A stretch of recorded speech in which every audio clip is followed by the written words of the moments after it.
Version 3.0.12 of the popular cross-platform VLC Media Player includes multiple security fixes, including patches for vulnerabilities that would allow crashes of VLC or even execution of arbitrary code with the same system privileges as the active user.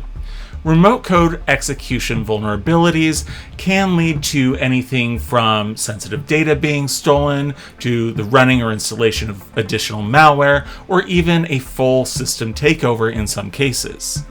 These vulnerabilities have existed in VLC in as many as 3.5 billion installations across Linux, Mac, and Windows systems.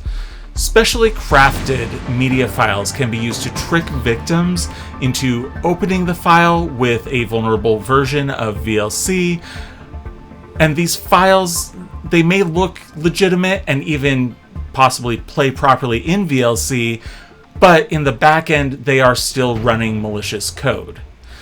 When common applications like VLC have security patches available, Acronis Cyber Protect alerts you to any out-of-date installations with the included vulnerability assessment.